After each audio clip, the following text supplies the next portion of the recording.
Judges chapter 3. Now these are the nations which Yahweh left, to test Israel by them, even as many as had not known all the wars of Canaan, only that the generations of the children of Israel might know, to teach them war, at least those who knew nothing of it before, the 5 lords of the Philistines, all the Canaanites, the Sidonians, and the Hivites who lived on Mount Lebanon, from Mount Baal Hermon to the entrance of Hamath. They were left to test Israel by them, to know whether they would listen to Yahweh's commandments, which he commanded their fathers by Moses. The children of Israel lived among the Canaanites, the Hittites, the Amorites, the Perizzites, the Hivites, and the Jebusites. They took their daughters to be their wives, and gave their own daughters to their sons and served their gods. The children of Israel did that which was evil in Yahweh's sight, and forgot Yahweh their God, and served the Baals and the Ashroth.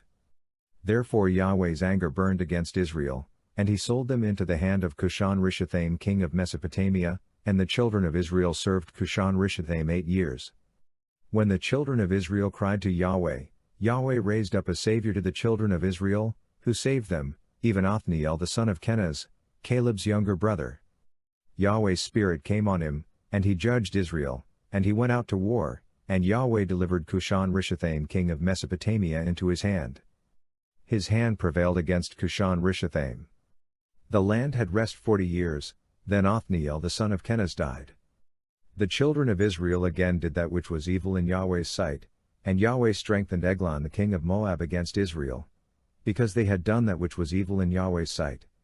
He gathered the children of Ammon and Amalek to himself, and he went and struck Israel, and they possessed the city of palm trees. The children of Israel served Eglon the king of Moab 18 years. But when the children of Israel cried to Yahweh, Yahweh raised up a Savior for them, Ehud the son of Jerah, the Benjamite, a left-handed man. The children of Israel sent tribute by him to Eglon the king of Moab. Ehud made himself a sword which had 2 edges, a cubit in length, and he wore it under his clothing on his right thigh. He offered the tribute to Eglon king of Moab. Now Eglon was a very fat man. When Ehud had finished offering the tribute, he sent away the people who carried the tribute. But he himself turned back from the stone idols that were by Gilgal, and said, I have a secret message for you, O king. The king said, Keep silence. All who stood by him left him. Ehud came to him, and he was sitting by himself alone in the cool upper room. Ehud said, I have a message from God to you. He arose out of his seat. Ehud put out his left hand, and took the sword from his right thigh, and thrust it into his body. The handle also went in after the blade, and the fat closed on the blade, for he didn't draw the sword out of his body, and it came out behind. Then Ehud went out onto the porch, and shut the doors of the upper room on him, and locked them. After he had gone, his servants came and saw that the doors of the upper room were locked. They said, Surely he is covering his feet in the upper room. They waited until they were ashamed, and behold, he didn't open the doors of the upper room. Therefore they took the key and opened them, and behold, their lord had fallen down dead on the floor. Ehud escaped while they waited, passed beyond the stone idols, and escaped to Sirah. When he had come, he blew a trumpet in the hill country of Ephraim, and the children of Israel went down with him from the hill country, and he led them. He said to them, Follow me, for Yahweh has delivered your enemies the Moabites into your hand. They followed him, and took the fords of the Jordan against the Moabites, and didn't allow any man to pass over. They struck at that time about 10,000 men of Moab, every strong man and every man of valor. No man escaped. So Moab was subdued that day under the hand of Israel. Then the land had rest 80 years. After him was Shamgar the son of Anath, who struck 600 men of the Philistines with an ox goad. He also saved Israel. Judges chapter 4. The children of Israel again did that which was evil in Yahweh's sight, when Ehud was dead. Yahweh sold them into the hand of Jabin king of Canaan, who reigned in Hazor, the captain of whose army was Sisera, who lived in Harosheth of the Gentiles. The children of Israel cried to Yahweh, for he had 900 chariots of iron, and he mightily oppressed the children of Israel for 20 years. Now Deborah, a prophetess, the wife of Lapidoth, judged Israel at that time. She lived under Deborah's palm tree between Ramah and Bethel in the hill country of Ephraim, and the children of Israel came up to her for judgment. She sent and called Barak the son of Abinoam out of Kadesh Naphtali, and said to him, Hasn't Yahweh, the God of Israel, commanded, Go and lead the way to Mount Tabor, and take with you 10,000 men of the children of Naphtali and of the children of Zebulun?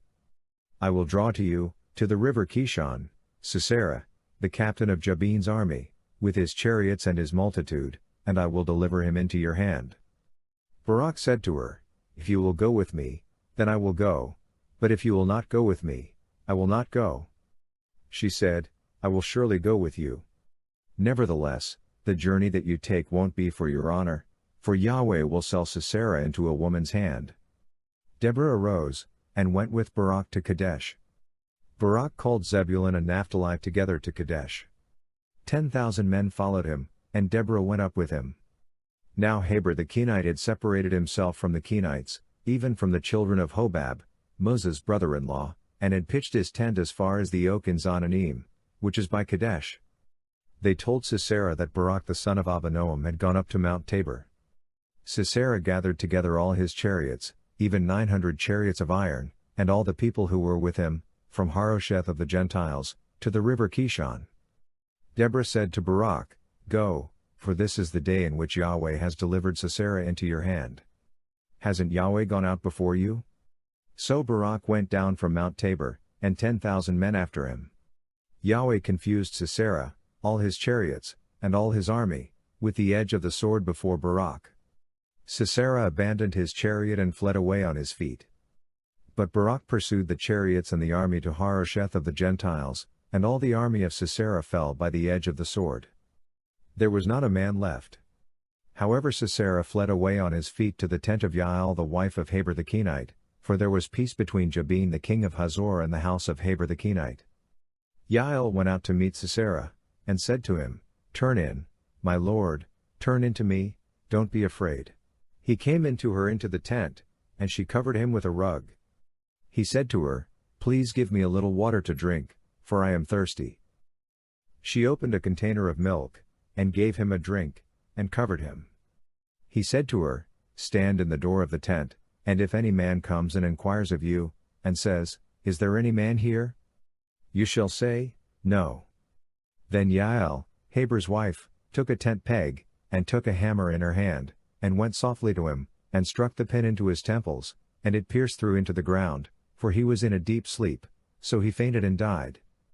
Behold, as Barak pursued Sisera, Jael came out to meet him, and said to him, Come, and I will show you the man whom you seek. He came to her, and behold, Sisera lay dead, and the tent peg was in his temples. So God subdued Jabin the king of Canaan before the children of Israel on that day. The hand of the children of Israel prevailed more and more against Jabin the king of Canaan, until they had destroyed Jabin king of Canaan. Judges chapter 5. Then Deborah and Barak the son of Abinoam sang on that day, saying, Because the leaders took the lead in Israel, because the people offered themselves willingly, be blessed, Yahweh. Hear, you kings. Give ear, you princes. I, even I, will sing to Yahweh. I will sing praise to Yahweh, the God of Israel. Yahweh, when you went out of Seir, when you marched out of the field of Edom, the earth trembled, the sky also dropped. Yes, the clouds dropped water. The mountains quaked at Yahweh's presence, even Sinai at the presence of Yahweh, the God of Israel. In the days of Shamgar the son of Anath, in the days of Jael, the highways were unoccupied. The travelers walked through byways. The rulers ceased in Israel. They ceased until I, Deborah, arose, until I arose a mother in Israel. They chose new gods. Then war was in the gates. Was there a shield or spear seen among 40,000 in Israel? My heart is toward the governors of Israel, who offered themselves willingly among the people. Bless Yahweh. Speak, you who ride on white donkeys, you who sit on rich carpets, and you who walk by the way. Far from the noise of archers, in the places of drawing water, there they will rehearse Yahweh's righteous acts, the righteous acts of his rule in Israel. Then Yahweh's people went down to the gates. Awake, awake, Deborah. Awake, awake, utter a song. Arise, Barak, and lead away your captives, you son of Abinoam. Then a remnant of the nobles and the people came down. Yahweh came down for me against the mighty. Those whose root is in Amalek came out of Ephraim, after you, Benjamin, among your peoples. Governors come down out of Machir. Those who handle the marshal's staff came out of Zebulun. The princes of Issachar were with Deborah. As was Issachar, so was Barak. They rushed into the valley at his feet. By the watercourses of Reuben, there were great resolves of heart. Why did you sit among the sheepfolds? To hear the whistling for the flocks? At the watercourses of Reuben, there were great searchings of heart. Gilead lived beyond the Jordan. Why did Dan remain in ships? Asher sat still at the haven of the sea, and lived by his creeks. Zebulun was a people that jeopardized their lives to the death, Naphtali also, on the high places of the field. The kings came and fought, then the kings of Canaan fought at Tanakh by the waters of Megiddo. They took no plunder of silver. From the sky the stars fought. From their courses, they fought against Sisera. The river Kishon swept them away, that ancient river, the river Kishon. My soul, march on with strength. Then the horse hoofs stamped because of the prancing of their strong ones. Curse Meroz, said Yahweh's angel. Curse bitterly its inhabitants, because they didn't come to help Yahweh against the mighty. Yael shall be blessed above women, the wife of Heber the Kenite, blessed shall she be above women in the tent. He asked for water. She gave him milk. She brought him butter in a lordly dish. She put her hand to the tent peg, and her right hand to the workman's hammer. With the hammer she struck Sisera. She struck through his head. Yes, she pierced and struck through his temples. At her feet he bowed, he fell, he lay. At her feet he bowed, he fell. Where he bowed, there he fell down dead. Through the window she looked out, and cried, Sisera's mother looked through the lattice. Why is his chariot so long in coming? Why do the wheels of his chariots wait? Her wise ladies answered her, yes, she returned answer to herself, have they not found, have they not divided the plunder? A lady, 2 ladies to every man, to Sisera a plunder of dyed garments embroidered, on both sides, on the necks of the plunder? So let all your enemies perish, Yahweh, but let those who love him be as the sun when it rises in its strength. Then the land had rest 40 years.